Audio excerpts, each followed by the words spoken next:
دعوت media YouTube channel, محبت کا پیغام، انسانیت کے نام۔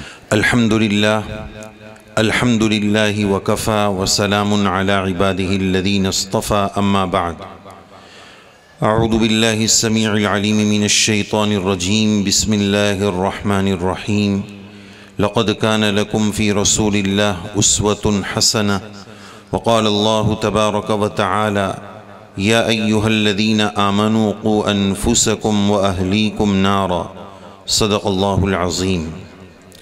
ہر ابتدا سے پہلے ہر انتہا کے بعد، ہر ابتدا سے پہلے ہر انتہا کے بعد ذات نبی بلند ہے، ذات خدا کے بعد دنیا میں جس قدر احترام کے قابل ہے لوگ، میں سب کو مانتا ہوں مگر مصطفیٰ کے بعد صلی اللہ علیہ وسلم۔ واجب الاحترام میرے محترم بزرگوں، دوستوں اور عزیزوں، ماشاءاللہ تبارک اللہ، یہ آج کا ہمارا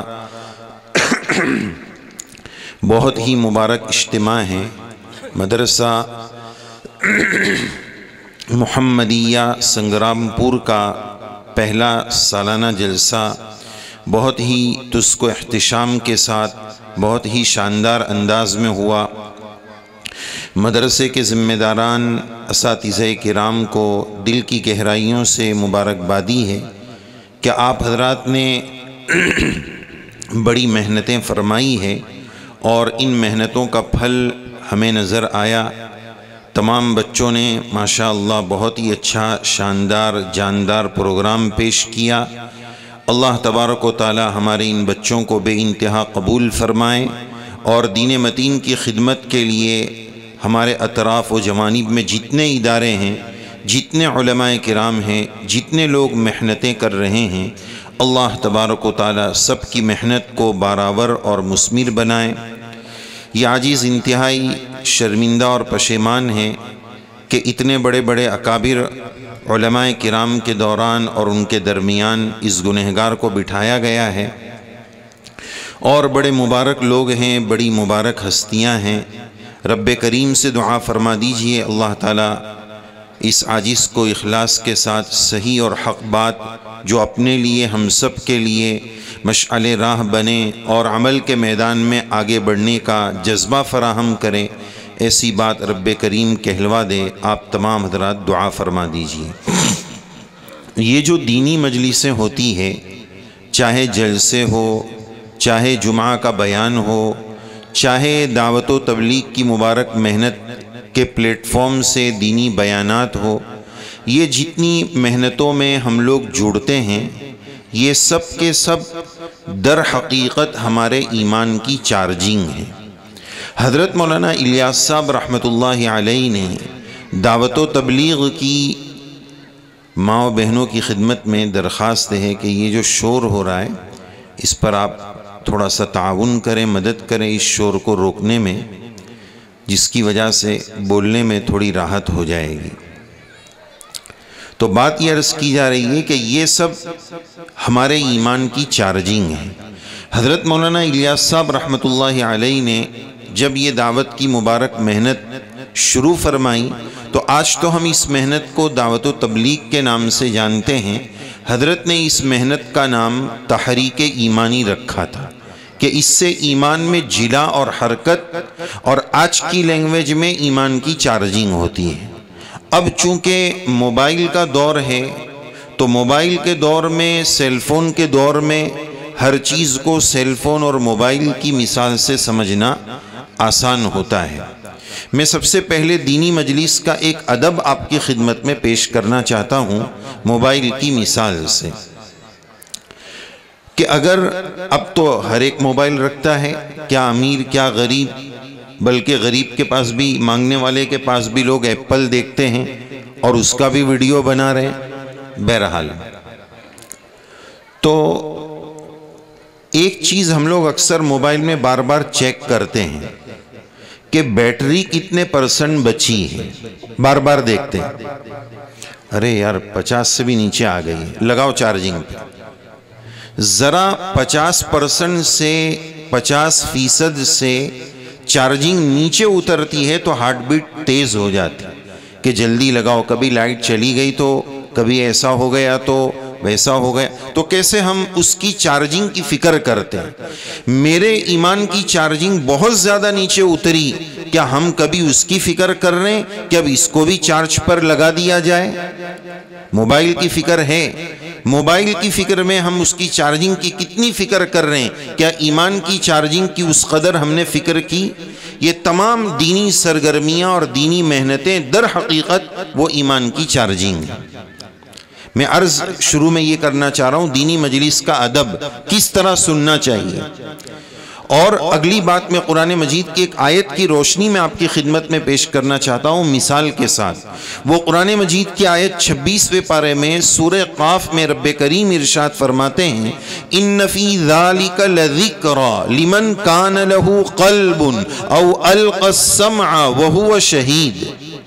اس آیت میں اللہ تعالیٰ نے ہمیں یہ بات سمجھائی ہے کہ ہم میں سے اگر کسی کو کوئی پوچھے کہ آپ مدرسہ محمدیہ سنگرام پور کے اینول فنکشن میں سالانہ جلسے میں گئے تھے کہ نہیں گئے تھے، آپ نے دینی بات اور دینی مجلس سنی تھی کہ نہیں، وہ شہید، آپ اس مجلس کے گواہ ہے کہ نہیں، اگر کوئی ہمیں پوچھے تو اگر ہمیں یس اور ہاں میں جواب دینا ہے تو ہم وہ صحیح جواب اور وہ ہمارا یس کا جواب سچا کب ہوگا؟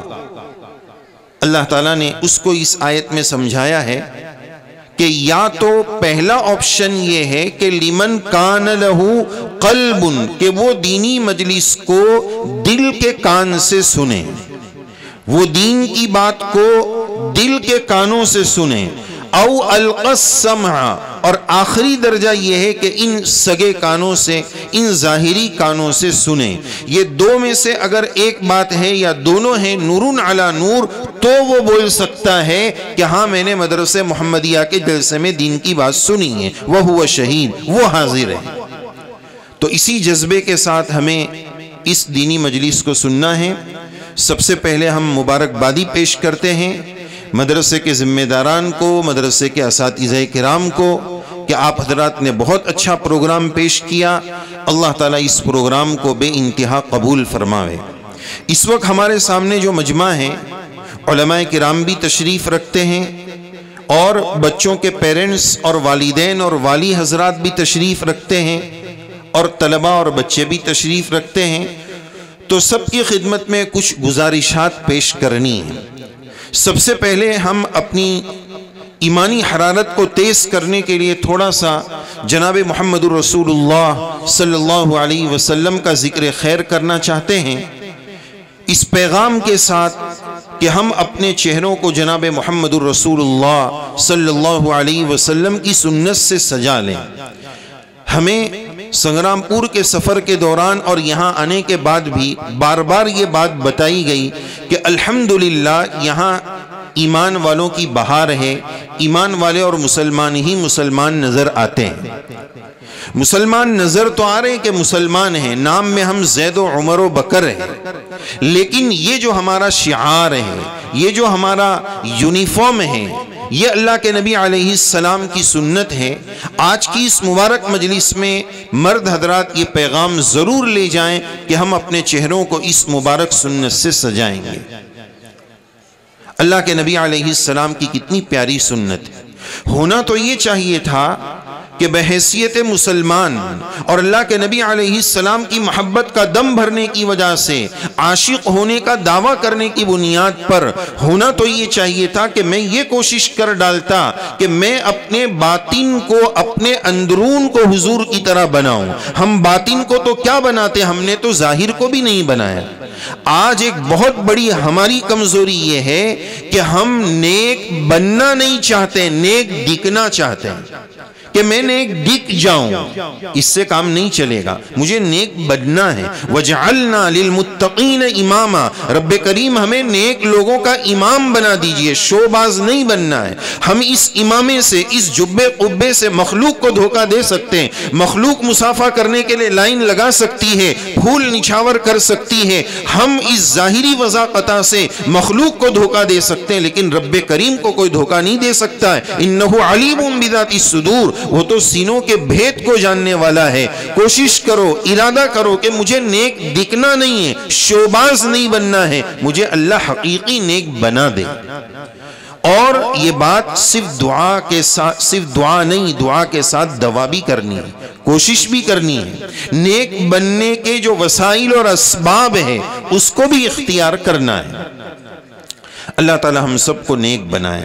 اللہ کو جیسے بندے پسند آ جاتے ہیں ویسے بندے اللہ ہم سب کو بنا دے۔ علماء کرام کی خدمت میں اپنی بات شروع کرنے سے پہلے میں نے کہا کہ سیرت پر میں کچھ بات آپ کو بتانا چاہتا ہوں۔ پہلا پیغام یہی ہے کہ ہم اپنے چہروں کو سنتوں سے سجا لیں۔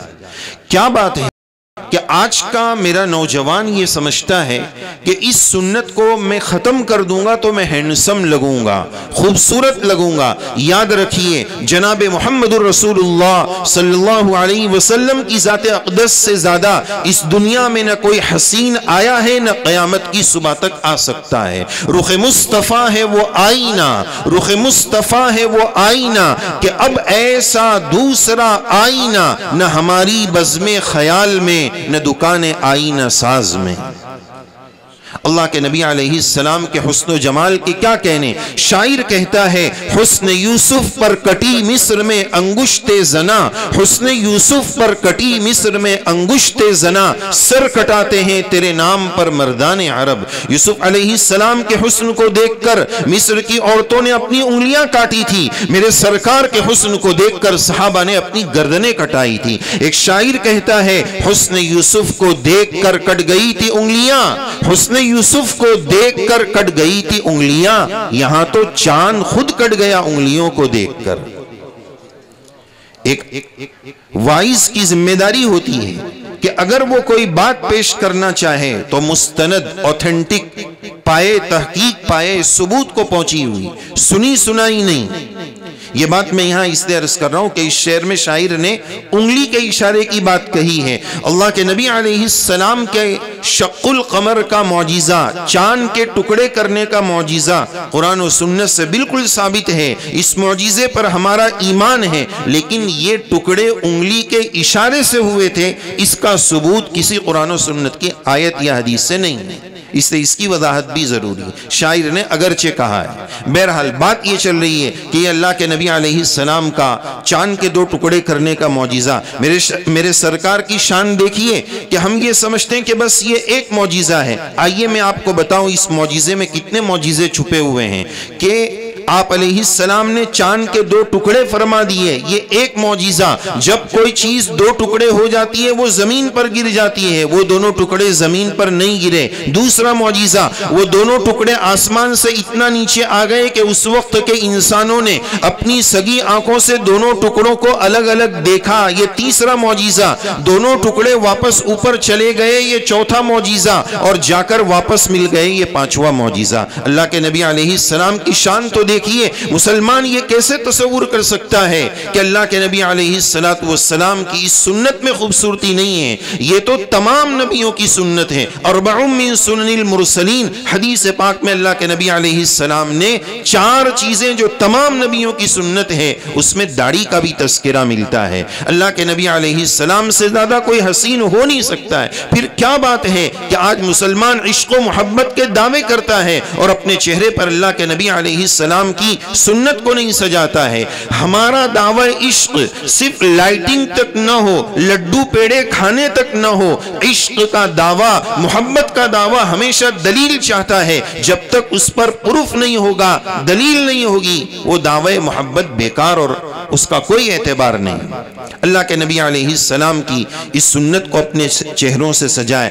آج دنیا بھر میں کسی ملک میں اللہ کے نبی علیہ السلام کی شان اقدس میں گستاخی ہوتی ہے، بحیثیت مسلمان ہمیں تکلیف ہوتی ہے اور ہونی چاہیے، لیکن میں پوچھنا چاہتا ہوں کہ اگر مسلمان خود سنتوں کے جنازے نکال کر اللہ کے نبی علیہ السلام کی گستاخی کر رہا ہے، سرکار کو روزے میں تکلیف پہنچا رہا ہے، یہ تو سب سے بڑا گستاخ ہے۔ تم تو غیروں کی بات کرتے ہو، تم تو غیروں کی بات کرتے ہو، ہم نے اپنے بھی آزمائے ہیں۔ تم تو غیروں کی بات کرتے ہو، ہم نے اپنے بھی آزمائے ہیں۔ لوگ کانٹوں سے بچ نکلتے ہیں، ہم نے پھولوں سے زخم کھائے ہیں۔ یاد رکھیے جب اپنا اپنوں کو تکلیف پہنچاتا ہے، جب عقارب بن جاتے ہیں، اپنے بچھو بن کر ڈسنے لگتے ہیں، تکلیف زیادہ پہنچتی ہے۔ میرے عزیزو، آج یہ پیغام لے کر اٹھو کہ اگر ہم نے اس بستی کو ایمانی حرارت سے آباد کیا ہے تو اپنے چہرے پر اس سنت کو سجائیں گے، اسلامی شعار کو زندہ کریں گے، کلمہ لا الہ الا اللہ، اللہ کے علاوہ کوئی معبود نہیں، محمد رسول اللہ صلی اللہ علیہ وسلم کی رسالت کا ہم نے اعتراف کیا ہے۔ اللہ تعالیٰ نے کیا بتایا؟ آج آپ راستے سے گزریے، ایک نوجوان کو آپ دیکھیے بائک کے پاس کھڑا ہوا ہے، بائک کے میرر کے پاس، اور اپنے بال ادھر سے یوں کر رہا ہے، ادھر سے یوں کر رہا ہے۔ اور نوجوانوں کے بال دیکھیے، ہمارے ایک استاد فرماتے تھے سیلون کی دکان والے کو ایک بال کٹنگ کا نام لکھ کر لگانا چاہیے، کتا چاٹ کٹنگ۔ ادھر دونوں طرف سے بال آؤٹ ہے اور بیچ میں پہاڑ بنا ہوا ہے، الگ الگ طریقے کے بال۔ اب اس نوجوان سے پوچھے بیٹا ایسا کیوں کر رہا ہے؟ تو کہے گا کہ وہ ایک خان صاحب ہے، وہ ہیرو یہ کرتا ہے، وہ زیرو یہ کرتا ہے، وہ کرکٹر یہ کرتا ہے۔ آج کل ہماری نسلوں نے اپنا رول ماڈل ان کو بنا لیا ہے۔ قرآن مجید کا پیغام کیا ہے؟ لَقَدْ كَانَ لَكُمْ فِي رَسُولِ اللَّهِ أُسْوَةٌ حَسَنَةٌ، بہترین آئیڈیل اللہ کے نبی علیہ السلام کی ذات اقدس۔ سنتوں کو اپنی زندگی میں اپناؤ۔ حضرت ہردوئی رحمت اللہ علیہ کے ملفوظات میں ہم نے یہ بات پڑھی کہ سنت کا طریقہ احسن ہے، اکمل ہے، اجمل ہے، احسن ہے، سب سے اچھا طریقہ، سب سے آسان طریقہ، سب سے حسین و جمیل طریقہ یہی سنت کا طریقہ ہے جو انسانی جسم اور جان کا تحفظ بھی فراہم کرتا ہے، لیکن اس کے ساتھ سنت پر عمل کرنے کے جذبے کے ساتھ اچھی نیت، سنت کی نیت بھی کرنا چاہیے۔ میں اس کی ایک دو مثال آپ کو عرض کروں۔ مثلا کھانے سے پہلے ہم لوگ ہاتھ دھوتے ہیں، کھانے کے پہلے کھانے کے بعد، دونوں چیزیں سنت ہیں، لیکن یہ ریئلائز نہیں ہوتا ہے کہ میں سنت کی نیت سے یہ عمل کر رہا ہوں۔ بھائی وہ تو دھونا ہی ہے، ہم نے ایک روٹین بنا لی ہے، لیکن روٹین کو سنت بنانا ہے، وہ نیت سے بنے گی۔ عادت عبادت بنتی ہے نیت سے، عادت کو عبادت بنانا ہے تو نیت کرنا پڑے گا۔ کہیں سے تھک ہار کر آپ آتے ہیں اور بہت تھکے ہوئے، فریش ہونے کے لیے شاور لے رہے ہیں، منہ ہاتھ دھو رہے ہیں، فریش ہو جائیں گے، لیکن اگر اسی وقت آپ نے یہ نیت کر لی کہ چلو وضو کر لیتا ہوں، تو وضو کا ثواب بھی مل جائے گا، وہ فریش بھی ہو جائیں گے۔ اچھی نیت سے یہ فائدہ ہوتا ہے۔ ہمارے حضرت جی پیر ذوالفقار صاحب نقشبندی دامت برکاتہم نے، حضرت نے ایک مرتبہ ہمیں اس تعلق سے ایک واقعہ بتایا تھا کہ ایک ٹرک ڈرائیور صاحب تھے، تو وہ ڈھابے پر کھانے کے لیے اترتے ہیں، تو وہ کھانے کے لیے اترے اور کھانا کھانے کے بعد تھوڑی دیر میں وہ آدمی مر گیا، تھوڑی دیر بعد وہ ٹرک ڈرائیور مر گیا۔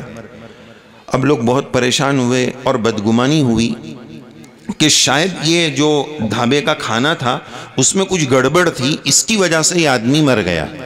تو بہت لمبا کیس چلا، اس کا پورا کھانا چیک کیا گیا، وہ سب ہوا، ایسی کوئی بات کھانے میں نہیں ملی کہ جس کی وجہ سے وہ مرتا۔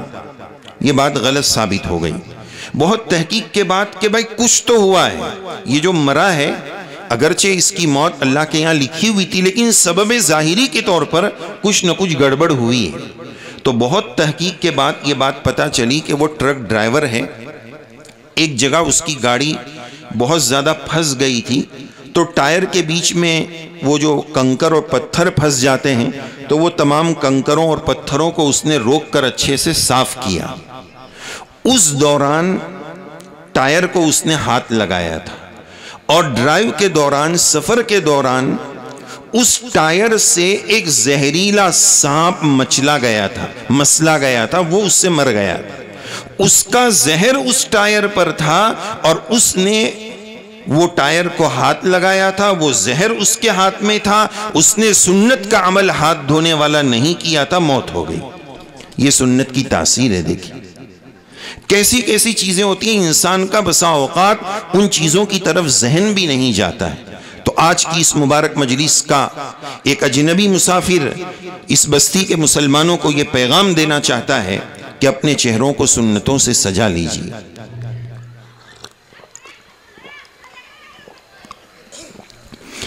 اللہ کے نبی علیہ السلام کے حسن و جمال کے بارے میں صحابہ رضی اللہ عنہم چاند اور سورج کہا کرتے تھے کہ حضور 14ویں کا چاند سورج ہے۔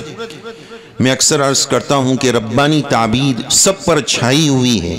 اللہ تعالیٰ نے آپ علیہ السلام کے حسن کے لیے جو قرآن مجید میں لفظ استعمال فرمایا وہ چاند سورج کے تمثیل اور تشبیہ سے ہٹ کر ہے، فرمایا سراجم منیرا، روشن چراغ۔ سوال یہ ہے کہ خوبصورتی میں چاند اور سورج زیادہ سمجھ میں آتے ہیں، روشن چراغ کیوں فرمایا؟ اس کا جواب سنیے، توجہ کے ساتھ سنیے۔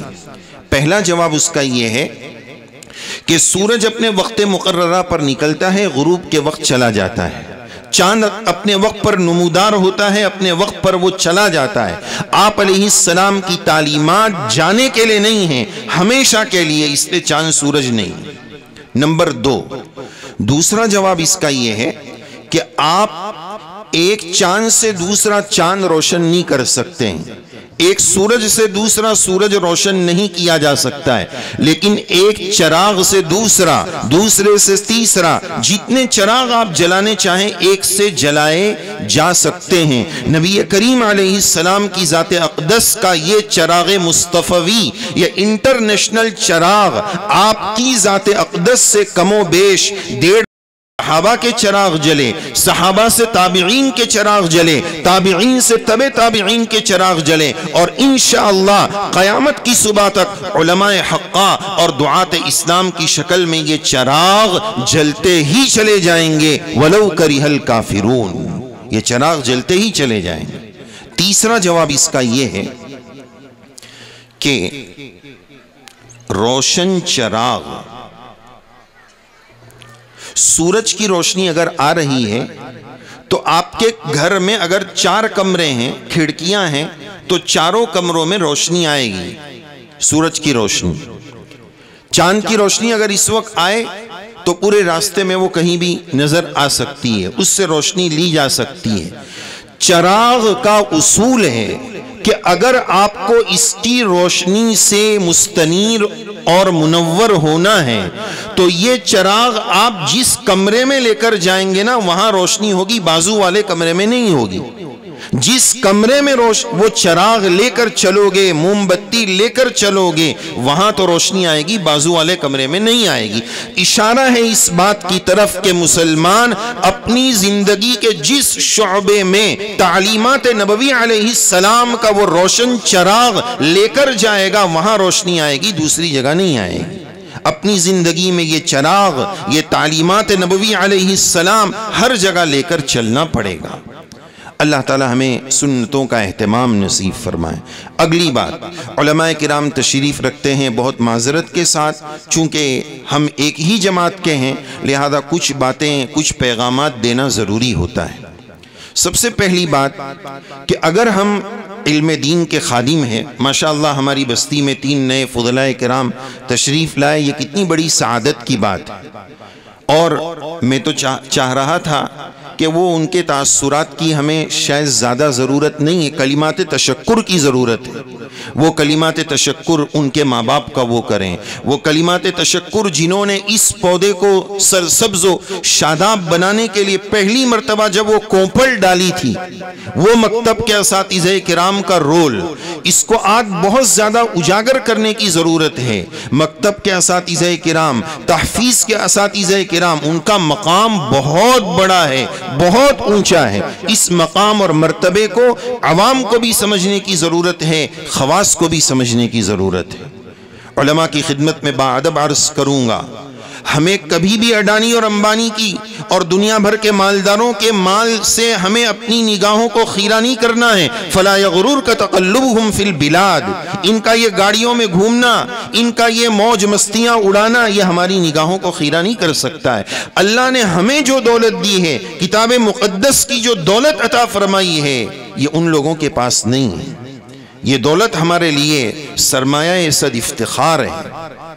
اس پر ہمیں ناز ہے، اللہ کا کروڑ کروڑ شکر ہے کہ یا اللہ یہ بہت بڑی نعمت ہے، رب کریم اس نعمت سے ہمیں کبھی محروم نہ فرمائیے، نعمت مل جانے کے بعد زوال نعمت سے رب کریم ہماری حفاظت فرمائیے۔ خدام دین کو بہت ڈرنا چاہیے، اپنے رب سے ہمیشہ یہ مانگنا چاہیے، مولا تیرا بڑا کرم ہے، میرے اندر کوئی صلاحیت نہیں تھی لیکن آپ نے یا اللہ ہمیں اس خدمت کے لیے چنا ہے، یہ تیرا احسان ہے، میرے اندر کوئی صلاحیت نہیں، اور تو کتنا بڑا ستار ہے، یہ میرا استقبال کر رہے ہیں، یا اللہ یہ مجھ سے مصافحہ کر رہے ہیں، اگر ان کو میرے گناہ کا پتہ چل جائے، تیری ستاری کی چادر ہٹ جائے تو اس میں سے ایک بندہ بھی مجھ پر تھوکنا برداشت نہیں کرے گا۔ مصافحہ تو دور کی بات، دعا کی درخواست تو دور کی بات، مصافحہ کرنا تو دور کی بات، تھوکنا بھی گوارا نہیں کرے۔ یہ اللہ کی ستاری ہے۔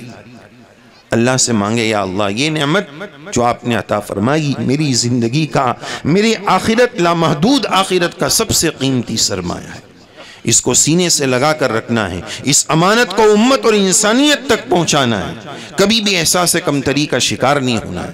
یہ بات یہ عاجز اس لیے عرض کر رہا ہے کہ خاص طور پر جو تحفیظ اور مکتب کے اساتذہ کرام رہتے ہیں بیچاری بڑی محنت کرتے ہیں، حفظ کے استاد دارالعلوم وغیرہ میں پڑھاتے ہیں، فجر سے پہلے ایک گھنٹہ پہلے آ کر درس سن رہے ہیں، بچوں کا سن رہے ہیں، کتنی محنت کر رہے ہیں۔ کیا ان کے گھر میں بچے نہیں ہیں؟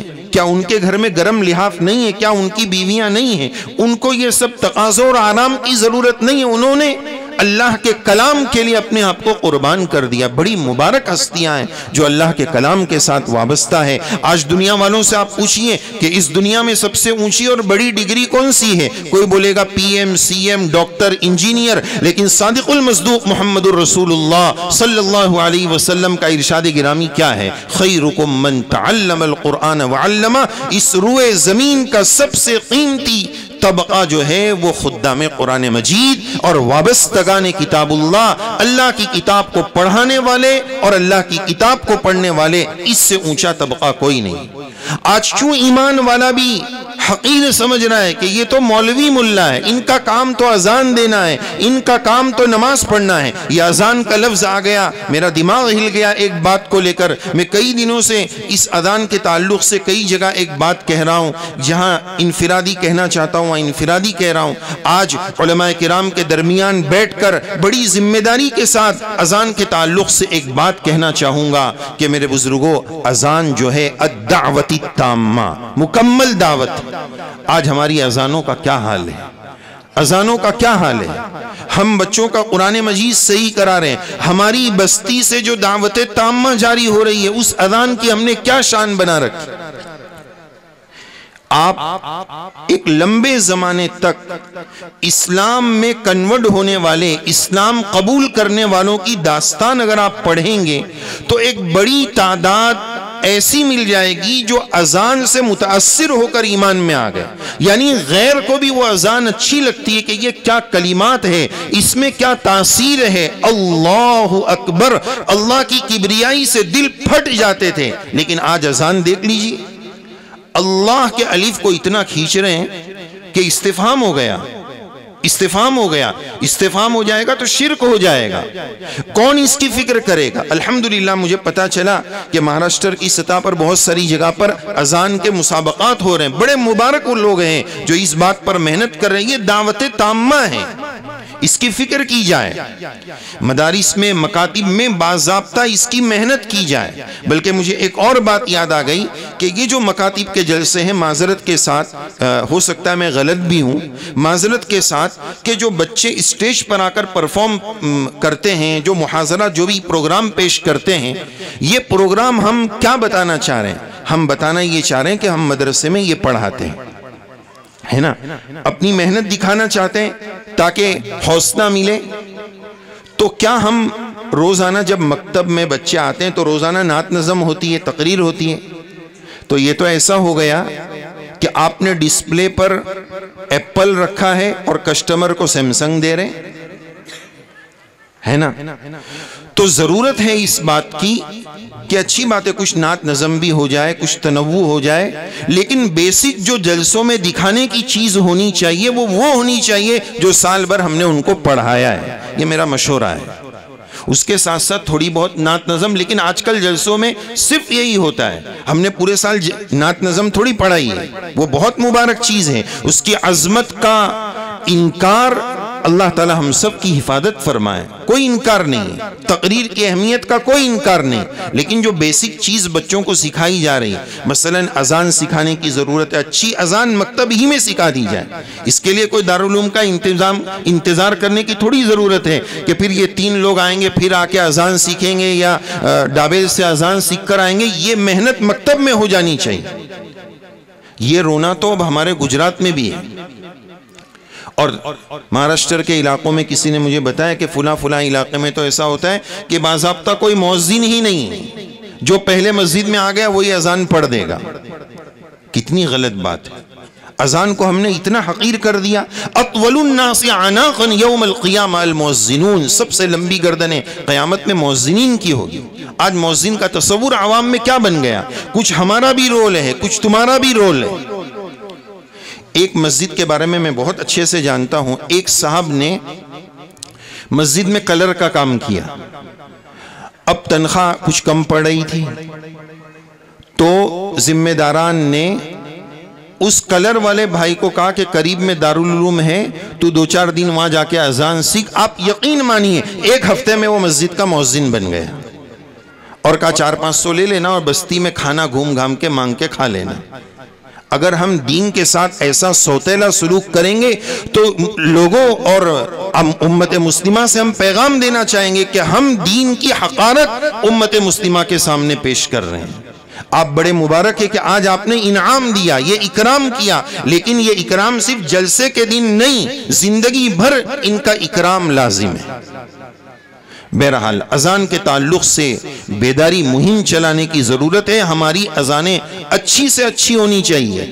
پہلے تو غیر متاثر ہو جاتا تھا، اب تو اذانیں ایسی ہیں اللہ معاف کر دے کہ مسلمان بولتا ہے یہ مولانا کب چپ ہو جائے تو اچھا ہے، کون سی اذان دے رہے ہیں.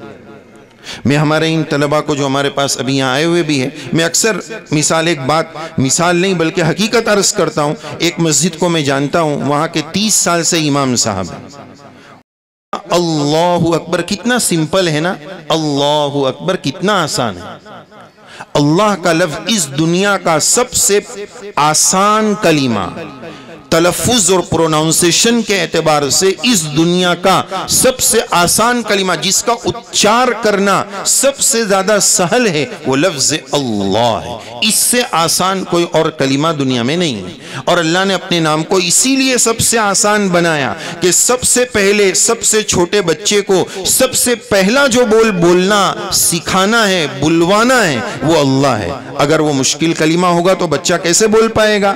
اس لیے لفظ اللہ سب سے آسان. 30 سال سے امام صاحب ہے. میں آپ کو ان کا مذاق نہیں کر رہا ہوں، ہنسیے گا نہیں. میں آپ کو ان کا اللہ اکبر بول کے بتاتا ہوں. اللہ اکبر، یہ ان کا اللہ اکبر ہوتا ہے. اللہ اکبر کتنا آسان. وہ یا تو لہجہ بنانے میں یا شہنائی بجانے میں ہم اپنی نمازوں کو خراب کر دیتے ہیں. نمازیں اچھی کرو اور اذانیں اچھی کرو. مکتب کی سطح پر اس محنت کی مہم کا آغاز شروع کرو. اور میں اصل بات تو یہ عرض کر رہا تھا کہ احساس کمتری کا ہمیں شکار ہونے کی ضرورت نہیں ہے. میں اس کو اکثر جلسوں میں اس طرح عرض کرتا ہوں کہ ایک مولوی صاحب تحفیظ پڑھاتے ہیں، نورانی پڑھاتے ہیں. ان سے کوئی شیخ الحدیث صاحب پوچھتے ہیں محترم آپ کیا خدمت کر رہے ہیں، آپ کیا پڑھا رہے ہیں؟ اب پوچھنے والے شیخ الحدیث صاحب ہیں تو کیسے بولے کہ نورانی پڑھاتا ہوں؟ تو علماء سمجھیں گے. وہ جواب یہ دیتے ہیں کہ حضرت بندہ جلالین شریف کا متن پڑھاتا ہے. بھائی کیوں شرما رہے ہو؟ ٹائٹل بڑا اچھا لگ رہا ہے کہ جلالین شریف کا متن پڑھا رہا ہوں. یاد رکھو یہ قرآن مجید کی توہین ہے، یہ اس کی انسلٹ ہے. شان سے بولو، شان سے، کہ بندہ خادم قرآن مجید ہے. یہ میرے لیے اعزاز کی بات. اللہ ان کی خدمت کو قبول فرمائے، ان کی عمر میں عافیت کے ساتھ برکت نصیب فرمائے. جو سرزمین مہاراشٹر کی شان ہے، سرزمین گجرات کی شان ہے، حضرت مولانا غلام احمد وستانوی زید مجدہ۔ یہ غلام احمد وستانوی صاحب کسی ایک شخصیت کا نام نہیں ہے، یہ ایک مستقل تحریک کا نام ہے۔ یہ تحریک مہاراشٹر سے لے کر ہندوستان بھر میں پھیلی ہوئی ہے۔ تعلیمی بیداری مہم، کیا دینی تعلیم ہو، کیا عصری تعلیم ہو، کیا اسکول کی تعلیم ہو، کیا کالج کی تعلیم ہو، حضرت نے یہ ایک تحریک چلائی ہے۔ اس تحریک کا درد پیدا کرنے کی ضرورت ہے۔ میں حضرت کے بارے میں یہ بات کہنا چاہتا ہوں، بہت ساری حضرت کی خدمات ہیں۔ آج تو القاب کا زمانہ ہے نا، کتنے القاب لگیں پیچھے، القاب کا زمانہ، باقاعدہ میرا یہ لقب لگانا۔ ایک مولانا کا واقعہ سناؤں، لطیفہ ہے، آپ تھوڑا محظوظ ہوں گے اور فریش بھی ہو جائیں گے۔ ایک مولانا صاحب جہاں بھی جاتے ہیں تو ان کی گھر والی بھی ساتھ میں جاتی ہے، تو وہ بھی عالمہ ہیں، ان کا بھی خطاب ہوتا ہے۔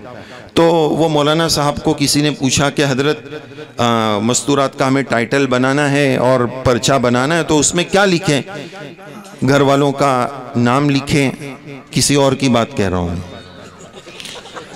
تو کہا کہ نام تو نہیں لکھنا، بس زوجہ کر کے وہ جو مولانا ہے ان کا نام لکھ دیجئے، بس کافی ہے۔ بولے نہیں حضرت پھر وہ مزہ نہیں آئے گا، تھوڑا کچھ القاب تو بتائیے۔ اب مستورات کے کیا القاب بتائیں؟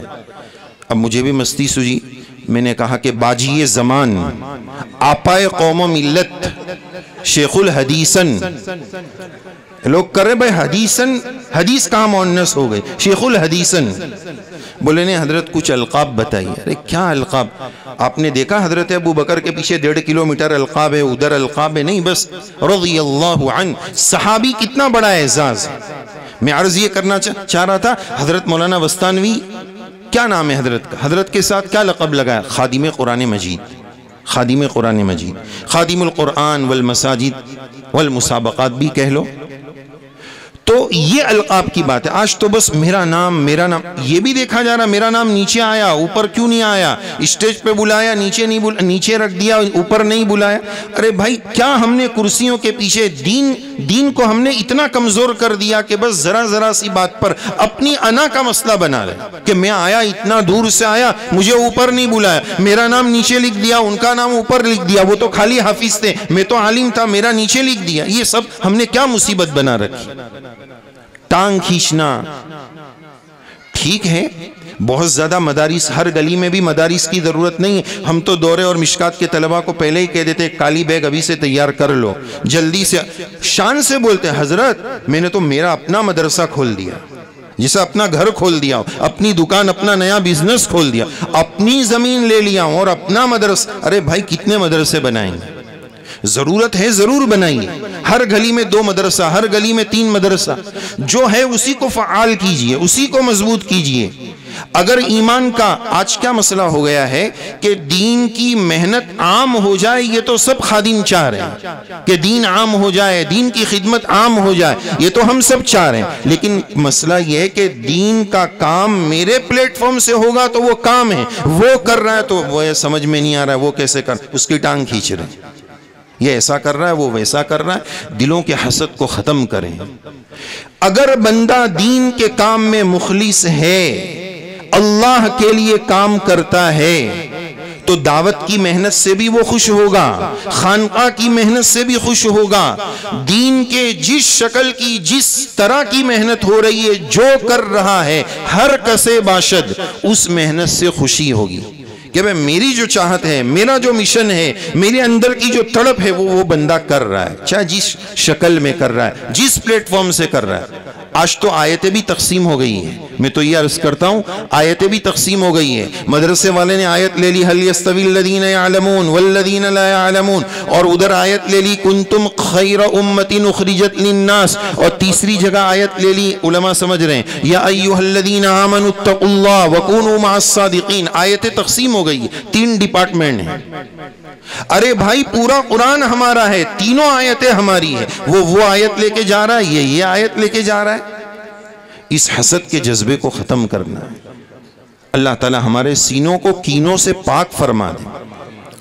دیکھو پانی پیتے اور کوئی دعا کرتے تو مجمع سمجھتا ہے کہ نہیں ابھی بات ختم ہو رہی ہے، اچھا زور سے آمین بولتا ہے۔ زیادہ ختم کرانے کا جذبہ ہوتا تو اتنی زور سے آمین بولا جاتا ہے۔ تو یہ پانی ختم کرانے کا ہے نہیں نا، اچھا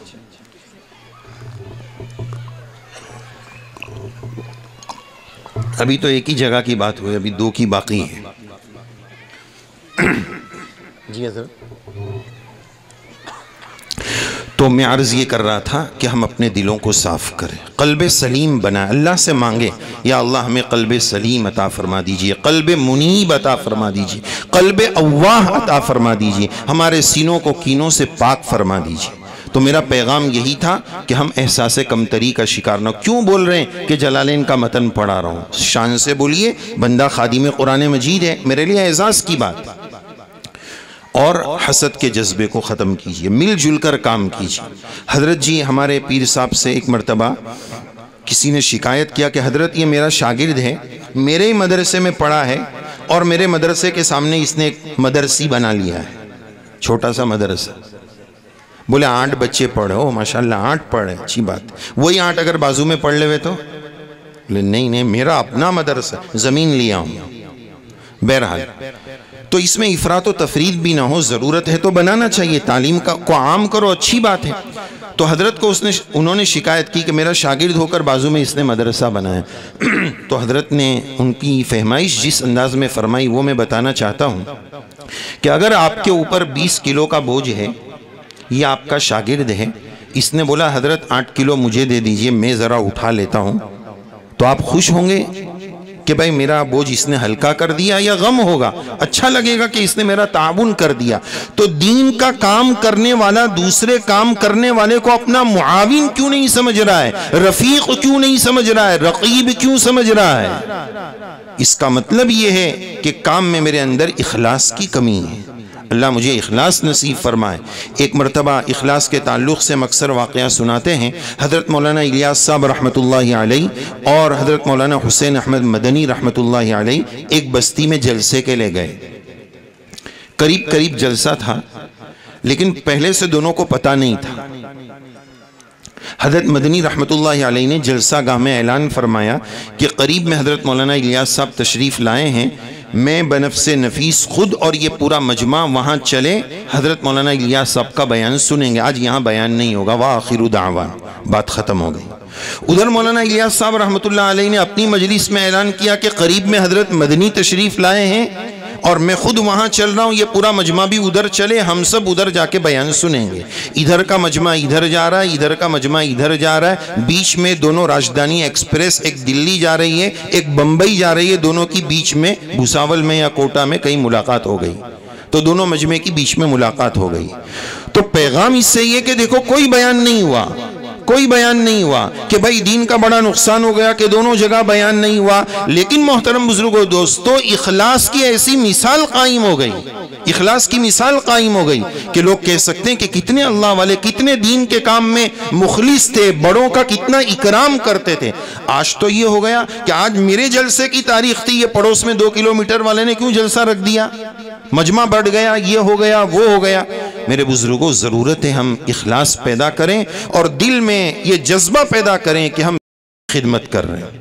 دوسری بات، مدرسے میں تعلیم کے ساتھ تربیت کا انتظام اور اہتمام دونوں بہت ضروری ہے۔ تعلیم کے ساتھ تربیت کی ذمہ داری صرف مدرسے کے استاد کی نہیں ہے۔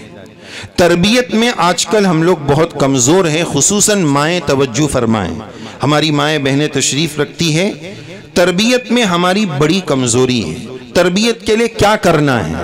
تربیت کوئی جادوئی چھڑی کا نام نہیں ہے کہ یوں گھمائیں گے تو تربیت ہو گئی، کوئی باپو کا کام نہیں ہے کہ حضرت ذرا تعویذ دے دیجئے، تعویذ گھوم گیا اور تربیت ہو گئی۔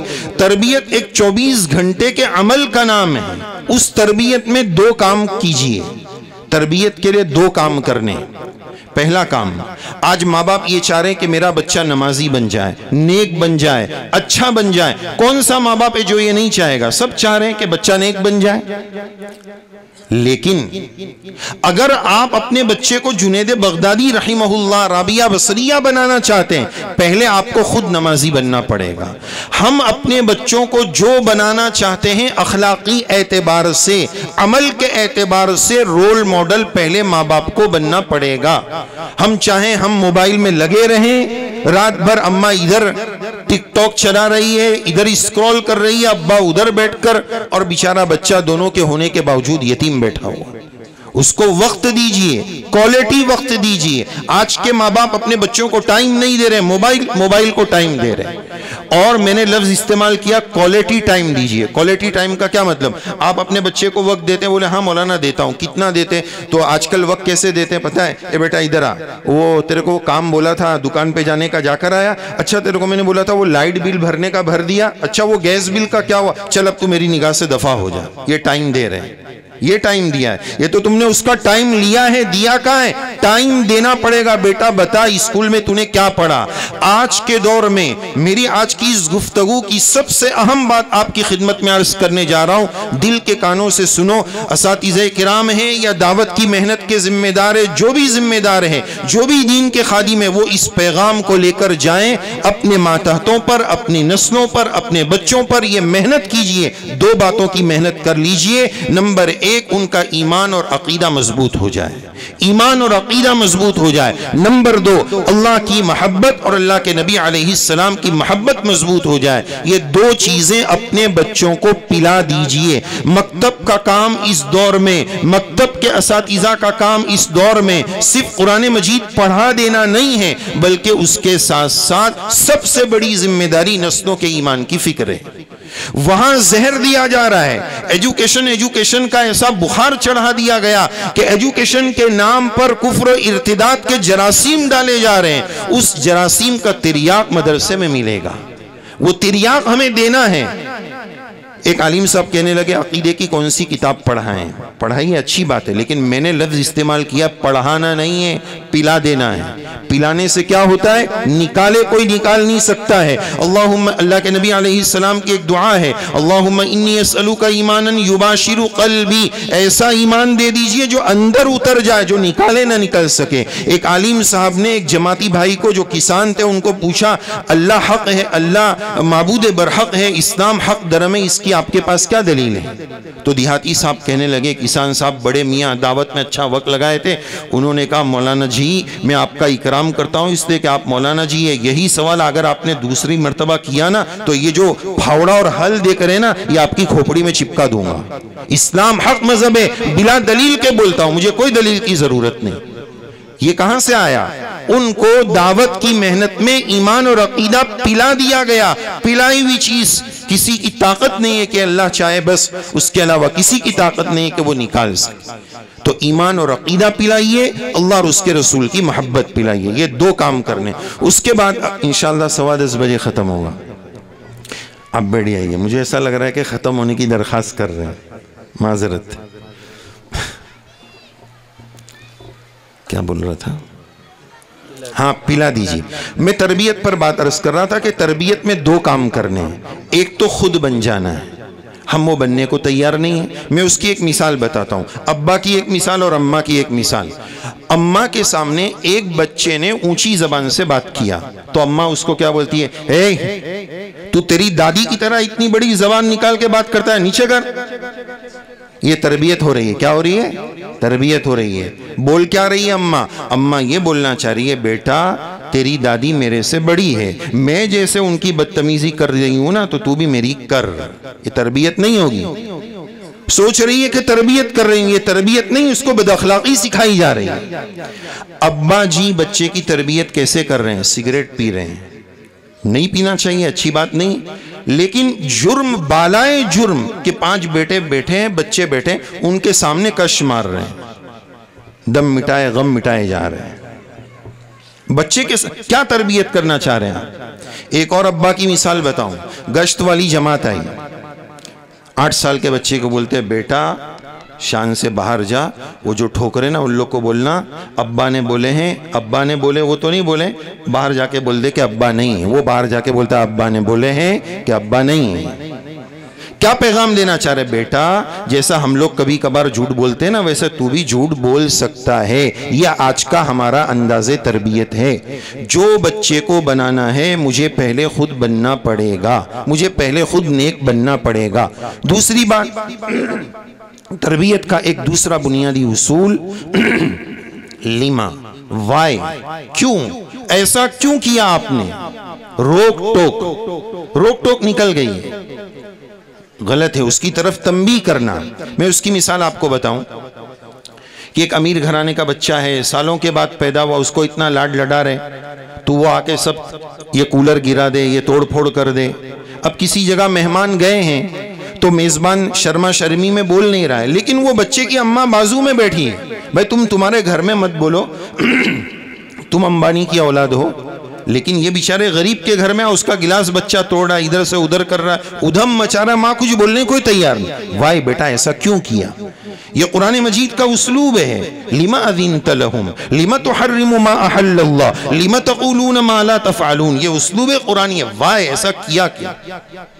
نہ ڈھیلا بنو نہ ڈھیلا بنو، میں اکثر یہ جملہ تربیت کا اصول ہے، نہ ڈھیلا بنو نہ ڈھیلا بنو۔ جتنے بچے بگڑتے ہیں نا، یا تو ڈھیلا بنا گیا ہے یا ڈھیلا بنا گیا ہے، یا تو ضرورت سے زیادہ گرمی نے بگاڑا ہے یا ضرورت سے زیادہ نرمی نے بگاڑا ہے۔ دونوں انجیکشن دینے کی ضرورت ہے، کبھی انجیکشن، کبھی آپریشن، اور کبھی ٹافی، کبھی بریانی۔ یہ ہمارا اصول ہے۔ بہرحال اللہ تعالی ہم سب کو عمل کی توفیق نصیب فرمائے۔ ایک آخری بات کی طرف، اچھا ماؤں بہنوں کی خدمت میں ایک واقعہ سنا کر اپنی بات مکمل کروں گا، اور اس کے بعد ایک اور بات عرض کرنی ہے کہ تربیت پر بات چل رہی ہے نا، تو ایک مشہور واقعہ آپ نے سنا ہوگا، عربی دوم میں ہم نے سبق میں پڑھا، القراۃ الراشدہ میں حضرت ندوی رحمۃ اللہ علیہ نے سبق لکھا ہے، ماذا تحب ان تکون، بچوں فیوچر میں کیا بننا چاہتے ہیں؟ یہ بھی ہمارے مدارس دینیہ کا ایک المیہ ہے کہ اسکول کا بچہ ایجوکیشن والا، اس کو معلوم ہے کہ مجھے ڈاکٹر بننا ہے، آگے جا کے جتنا بھرا ہے اس سے ڈبل وصول کرنا ہے، اس کے سامنے ایک ہدف ہے، ایک ٹارگٹ ہے۔ ہمارا دورے کا بچہ ابھی فارغ ہوا، دستار بندی ہوئی، ہم اس سے مصافحہ کرتے ہیں، اور ہمارا پہلا سوال یہ ہوتا ہے، بیٹا آپ آئندہ سال کیا کرو گے؟ تو بولتا ہے ہم ابھی گھر پہ جا کے مشورہ ہوگا، دیکھیں گے ابا کیا بولتے ہیں۔ 8 سال پڑھ لیا، 13 سال پڑھ لیا، اس کو ابھی کچھ پتہ ہی نہیں کہ آگے مجھے کیا کرنا ہے۔ اور وہ پہلی جماعت میں جب گیا، اسی دن سے اس نے سوچ لیا ہے کہ قتل خانے کا قاتل بنوں گا، ہسپتال میں جاؤں گا، وصول کروں گا، اور ادھر پتہ ہی نہیں ہے، پورا عالمیت مکمل ہو گئی، اب آگے کیا کرنا ہے اس کو پتہ ہی نہیں، ابھی مشورہ کرنے والے ہیں۔ جب آدمی کو ٹارگٹ پتہ ہوتا ہے نا کہ مجھے وہاں جانا ہے، وہاں جا کے فٹ بال کا گول مارنا ہے، ادھر گول پاس کرنا ہے، تو وہ اسی طرح کی محنت کرے گا، جس کو ادھر مارنا وہ ادھر محنت کرے گا۔ جب پتہ ہی نہیں ہے کہ ادھر جانا ہے کہ ادھر جانا ہے، آگے کرنا کیا ہے، تو پھر کہاں سے وہ جذبہ آئے گا؟ بہرحال میں عرض یہ کر رہا تھا کہ ماذا تحب ان تکون، تو استاد نے مکتب میں یا اسکول میں بچوں کو پوچھا کہ بیٹا آپ فیوچر میں کیا بننا چاہتے ہیں؟ تو سب بچوں نے الگ الگ جواب دیا۔ ایک بچے نے بولا میں صحابی بننا چاہتا ہوں۔ استاد نے پوچھا بیٹا تم کو معلوم ہے صحابی کس کو کہتے ہیں؟ وہ نخبہ پڑا ہوا تھوڑی تھا کہ من لقی النبی صلی اللہ علیہ وسلم مؤمنا ومات علی الاسلام، اور شوافع کے مسلک کے مطابق ابن حجر فرماتے وَإِن تَخَلَّلَتْ بِهِ رِدَّةٌ، اس کو صحابی کی تعریف کیا معلوم؟ اس نے کہا حضرت مجھے استاد جی مجھے نہیں معلوم۔ تو کہا پھر بیٹا تم نے یہ جواب کیسے دیا کہ مجھے صحابی بننا ہے؟ بچہ بولتا ہے استاد جی میری مما روزانہ رات میں سونے سے پہلے دوسری مماؤں کی طرح کارٹون نہیں دکھاتی ہے، شیر ہاتھی کی کہانیاں، شیر آتا تھا کب آیا پتہ نہیں، بچے کی آنکھ لگتی جب تک آتا رہتا ہے پھر وہ چلا جاتا ہے، یہ کہانیاں نہیں سناتی ہے۔ میری مما روزانہ رات میں سونے سے پہلے مجھے ایک صحابی کا واقعہ سناتی ہے۔ تو مجھے لگا کہ یہ جماعت دنیا کی سب سے اچھی جماعت ہے، مجھے وہ بننا ہے۔ گھر کی تعلیم، خلاصہ کیا نکلا؟ گھر کی تعلیم، گھر کی تعلیم کا وہ اثر ہوتا ہے۔ ایک آخری بات سنا کر اپنی بات مکمل کرنی، جس میں مجھے ایک واقعہ بھی سنانا ہے۔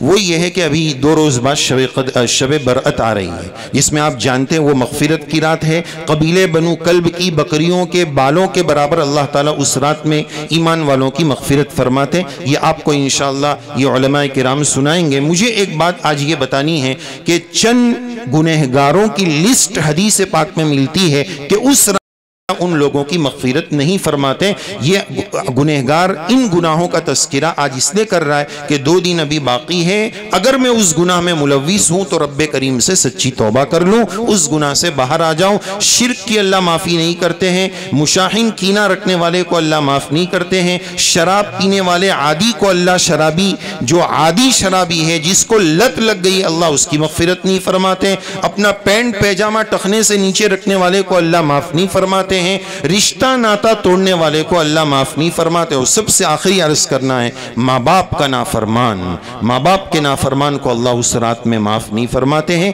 اس لیے آج ہم دیکھیں نا رسمی معافی نامہ کل سے شروع ہو جائے گا. ہمارا گجرات میں تو بہت چلتا ہے بولیا چالیا معاف، اور واٹس ایپ گروپ میں ابھی تو بڑی گنجائش ہو گئی 1000 کو بھیج دیا، اس 1000 میں ایک بھی جانا پہچانا نہیں ہے. بھائی جس کا دل دکھایا اس سے معافی مانگ، جس سے رشتہ ناتا ٹوٹا ہوا اس سے معافی مانگ. ماں باپ کے قدموں میں گر جاؤ. میں آپ کو ایک واقعہ سنا کر اپنی بات مکمل کروں گا، 3-4 منٹ بچی ہے. عرب کا کیپٹل ریاض ہے، وہاں سے ایک نیوز پیپر نکلتا ہے الریاض. اس نیوز پیپر میں یہ واقعہ آیا تھا. اس واقعے کا ٹائٹل یہ تھا، عنوان یہ تھا کہ ایک مقدمہ ایسا بھی، یہ اس کا عنوان تھا. دل کے کانوں سے واقعہ سنیے گا، اور جنہوں نے بھی اپنے ماں باپ کو ستایا ہے سچی توبہ کر کے جائیے گا. فرماتے اس کا خلاصہ یہ تھا کہ 3 لوگوں کا واقعہ ہے. 90 سال کی بوڑھی ماں تھی اور 110 سال کی ماں تھی. بڑا بیٹا 90 سال کا تھا، چھوٹا بیٹا 60 سال کا تھا. اس طرح 3 لوگوں کا یہ واقعہ ہے. ماں جو ہے وہ بڑے بیٹے کے ساتھ رہتی تھی ایک لمبی مدت سے. تو چھوٹے بھائی نے بھائی سے درخواست کی کہ بھائی جان اتنے سالوں سے اماں آپ رکھ رہے ہیں، اب میری چاہت یہ ہے مجھے بھی ثواب کی ضرورت ہے، اب سے اماں کو میں رکھنا چاہتا ہوں. بھائی نے کہا یہ ہو نہیں سکتا، میں 60 سال سے رکھ رہا ہوں، تو کون آتا ہے. وہ جھگڑا اتنا بڑا رشتہ دار خاندان، یہاں تک کہ کیس کر دیا. دونوں بھائی نے کیس کر دیا. یہ بڑا بھائی بولتا ہے عدالت میں کہ اماں میں رکھوں گا، چھوٹا بولتا ہے اماں میں رکھوں گا. اب ذرا یہاں رک کر سوچئے آج کے کیس کیا ہوتے ہیں. اس نے پیسہ دبا لیا، اس نے زمین دبا لیا، اس نے یہ دبا لیا. آپ نے کبھی سنا کہ اماں رکھنے کے لیے جھگڑا ہو رہا ہے اور کیس ہو رہا ہے؟ اس پر کیس ہوا ہے. قریب زمانے کا واقعہ، بہت پہلے کا نہیں، صحابہ کا واقعہ نہیں. کیس ہو گیا. عدالت کے کٹہرے میں دونوں بھائیوں نے گواہی دی. چھوٹا بھائی بولتا ہے جج صاحب انہوں نے اتنے سال خدمت کی، مجھے بھی ثواب کی ضرورت ہے، انصاف اور بیلنس کا تقاضا ہے کہ اب سے اماں میرے پاس رہیں، اور اب تو بھائی جان خود بڑے ہو گئے، ان کو خدمت کی ضرورت ہے. یہاں سے یہ دلیل پیش کی. بڑے بھائی نے دلیل میں یہ کہا کہ جج صاحب پچھلے 60 سال سے اماں کو میں سنبھال رہا ہوں. 60 سال میں ایک مثال اگر بتا دو کہ میں نے اماں کی خدمت میں، ایک مثال، کہ میں نے اماں کی خدمت میں کوئی کوتاہی کی ہو، اگر کوئی ایک سچی مثال بتا دے میں ابھی بھائی کو اماں دے دیتا ہوں. جج بھی حیران کہ یہ عجیب جھگڑا ہے، میں فیصلہ کروں تو کیا کروں. جج صاحب نے دونوں بھائی سے کہا دیکھو آپ کی بوڑھی اماں کو ہم عدالت میں بلاتے ہیں، ماں جس کے پاس رہنے بولے گی نا اماں اس کے پاس چلی جائے. یہ فیصلہ جج نہیں کرے گا، ماں کرے گی. ماں کو ویل چیئر پر عدالت کے کمرے میں حاضر کیا گیا. بوڑھی ماں عدالت کے کمرے میں آئی. جج نے سوال کیا. بوڑھی ماں کپ کپاتی آواز کے ساتھ، آنسوؤں کے سمندر کے ساتھ وہ ماں بولتی ہے جج صاحب یہ والا بیٹا میری یہ والی آنکھ ہے، اور یہ والا بیٹا میری یہ والی آنکھ ہے، مجھے اپنی دونوں آنکھوں کی ضرورت ہے، مجھے معذور رکھیے، میں فیصلہ نہیں کر سکتی کہ مجھے دونوں میں سے کس کے ساتھ رہنا ہے، آپ فیصلہ کر دیجئے. جج نے کافی غور و خوض کے بعد، ہماری طرح تو نہیں تھا کہ 23 سال کے بعد فیصلہ آئے گا، جب ماں بھی مر جائیں گی اور دونوں بھائی بھی مر جائیں گے تب فیصلہ آئے گا. جج نے فوراً فیصلہ دیا کہ آج سے اماں چھوٹے بھائی کے ساتھ رہے گی، انصاف کا تقاضا ہے، ثواب کی اس کو بھی ضرورت ہے. اس کی دلیل کی مضبوطی اور انصاف کے تقاضے کے پیش نظر ماں چھوٹے بھائی کو دے دی گئی. اس نیوز پیپر میں لکھا تھا بڑا بھائی عدالت کے کمرے میں اتنا دہاڑے مار کر رویا کہ آج میرے بھائی نے اور آج میرے بڑھاپے نے میری ماں مجھ سے چھین لی ہے، اور اسی کمرے میں وہ بے ہوش ہو کر گر گیا تھا. یہ ہوتی ہے ماں. اور آج کا دور کیا ہے؟ 10 بھائی 10 اولادیں 2 ماں باپ کو نہیں سنبھال رہے. 15 دن تو رکھ، 15 دن تو رکھ، 5 دن تو رکھ، یہ ماں کا بٹوارا ہو رہا ہے. 10 لوگوں کو ماں باپ نے سنبھال لیا، لیکن 10 لوگ مل کر ماں باپ کو نہیں سنبھال پا رہے. اللہ ہمیں صحیح سمجھ نصیب فرمائے. ماں باپ کے قدموں میں گر جائیے. ماں باپ دعاؤں کا دروازہ. ایک چھوٹا سا استدلال بتا کر بات مکمل کروں. ام ایمن رضی اللہ عنہ کے پاس جب حضرات شیخین گئے تھے نا تو ام ایمن رونے لگی. حضرات شیخین سمجھنے لگے کہ حضور کی یاد میں رو رہے ہیں. ام ایمن نے بتایا نہیں میں حضور کی یاد میں نہیں رو رہی ہوں. ایمن فرماتی ہے میں تو اس لیے رو رہی ہوں کہ اللہ کے نبی علیہ السلام کے وجود مسعود کے وقت آسمان سے جو وحی کا سلسلہ تھا نا وہ وحی سے محرومی ہو گئی، اللہ کے پیغام کی محرومی پر میں رو رہی ہوں۔ تو ماں باپ اگر دنیا سے چلے گئے ہیں تو رونا تو آتا ہے، ایک فراق ہے، ایک جدائیگی ہے، وہ رونا اپنی جگہ فطری اور نیچرلی ہے، لیکن سب سے زیادہ رونا اس بات کا ہے کہ میری دعا کا دروازہ بند ہو گیا۔ دعا کے دروازے کے بند ہونے کی محرومی پر جو حسرت ہے وہ بڑی حسرت ہے، لہذا جس کے ہیں قدموں میں گر جائیے، وَخْفِضْ لَهُمَا جَنَاحَ الذُّلِّ، عاجزی کے بازو ان کے سامنے جھکا دیجئے۔ اللہ تعالیٰ اس گنہگار کو بھی توفیق عمل سے نوازے، ہم سب کو توفیق عمل سے نوازے۔ وقت مکمل ہو گیا ہے، آپ حضرات کا بہت زیادہ شکر گزار ہوں۔ ایک اجنبی مسافر کو بہت پیار اور محبت اور توجہ کے ساتھ آپ نے بات سنی ہے، بہت ہی زیادہ شکر گزار ہوں، اور خاص طور پر ہمارے اکابر اساتذہ اور علماء کرام جو اسٹیج پر تشریف فرما ہے، جو ہمارے استاد کے استادوں کے استاد کے درجے میں اکابر یہاں تشریف رکھتے ہیں، اس گنہگار نے ان کی شان میں کافی گستاخیاں کی ہے۔ اللہ تعالیٰ مجھے معاف فرمائے، آپ حضرات بھی معاف فرما دیں۔ جو باتیں کہی گئی اللہ تعالیٰ ہم سب کو توفیق عمل سے نوازے، اور اس جلسے کو اللہ تعالیٰ کامیاب فرمائے، مدرسے کو کامیاب فرمائے۔ جتنے مدرسے کے ذمہ داران اور علماء کرام یہاں تشریف فرما ہے، سب کے مدرسے کو رب کریم دین دگنی رات چگنی ترقیات سے مالا مال فرمائے۔ حسد اللہ تعالیٰ ہمارے دلوں سے نکال دے، کینہ کپٹ نکال دے، ایک دوسرے کو معاون سمجھ کر، رفیق سمجھ کر کام کرنے کی توفیق نصیب فرمائے، اور ان مدرسے کے ذمہ داران اساتذہ کرام جو مختلف مدارس سے آئے ہیں، ان کا یہاں تشریف لانا یہ دلیل ہے اس بات کی کہ یہ رقیب نہیں ہے، یہ رفیق، جبھی تو یہاں آئے، ورنہ کون آتا ہے کہ تیرے مدرسے کا میں کائے کو آؤں گا؟ کہاں سے علماء تشریف لائیں۔ اللہ تعالیٰ ان کے اخلاص کو قبول فرمائے، ان کی برکت سے مجھے بھی اخلاص دے، اور استقامت کی دولت سے مالا مال فرمائے، آمین یا رب العالمین، وآخر دعوانا الحمدللہ رب العالمین۔ دعوت میڈیا یوٹیوب چینل، محبت کا پیغام، انسانیت کے نام۔